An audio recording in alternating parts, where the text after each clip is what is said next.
Fresh pa galing NBA, butata lang ni Renz Abando, lakas ng sigaw ng announcers. Abando versus Ildefonso. Napakabangis nitong championship ring na ibinigay kay Renz Abando ng anyang Red Boosters. Parang NBA lang din at may pa-customized trophy pa. Well, nakalaban ng anyang Red Boosters ang team ni Dave Ildefonso ang Suwon KT Sonic Boom. First quarter, nag-iisang field goal attempt lang si Renz at pumasok naman yan. 이용한 찬스고요. 골밑으로 하역 가는데 아반도! 또 공을 끊었습니다.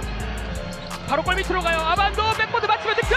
자, 지금 좋은 데닐몰로의 플레이업 스크린 공업. Nagtagal ng almost 6 minutes sa court si Renz at second quarter na muling ipinasok. Natapos ang opening frame mga idol, lamang ng isa ang KT Sonic Boom 20-19. Sa mga nagtataka kung bakit hindi ipinasok si Dave Ildefonso, expect na lilimitahan ang minuto ng isa pa nating kababayan. Ayon sa report mga idol, dahil bibigyang priority ng kanilang kupunan ng mga local rookies, isang hindi magandang sign sa development ni Dave, pati na si Justin Gutang. Hindi naman lilimitahan si Renz Abando. Well, second quarter agad na ipinasok si Lakay, nakipag-agawan at balyahan sa kalaban. Na-injury scare pa si Renz at napahawak sa kanyang binti. After nitong mabutata niya ang import ng kalaban. 피하면서 골밑 들어가지 않았어요. 직접 리바운드. Grabe yung pagbutata ni Renz, buti at hindi nagtamo ng injury si Abando. Ang nasupalpal nga pala ni Renz Abando mga idol, fresh pa galing NBA mula Phoenix Suns, si Paris Bass. Delikado yon. Solid ang nilaro nitong si Renz sa quarter na to at dinagdagan ng 7 points sa kanyang score. Total of 9 points sa first half mga idol kahit unsuccessful na alley-oop.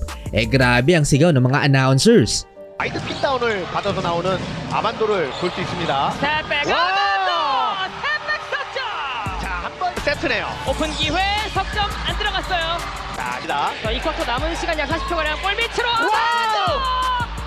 들어가지 않았습니다만 Natambakan mga idol ang home team 41-28 end of first half.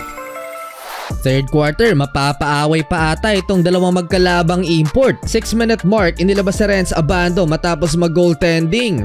Nagbuhat mga idol ang import ng KT, 22 points na so far at mahusay mag-ISO, sinayawan ng depensa ng Red Boosters. Dave Ildefonso mga idol nabigyan ng 2 minutes na playing time sa second quarter pero hindi na, pinaglaro pa sa third frame. 55-49, 6 na lang lamang ng anyang. Fourth quarter, napaka-aggressive na Renz Abando, masipag mga idol kumuha ng loose ball. 7-minute mark, nakakapag 2 points pa si Kabayan. Balik sa double digits ang lamang ng anyang Red Boosters, 59-49. Huling 6 na minuto mga idol, bad shot selection ni Renz Abando. Ipinasok 4-minute mark ang isa pa nating kababayan na si Dave Ildefonso. Baka sakaling mahabol ang anyang.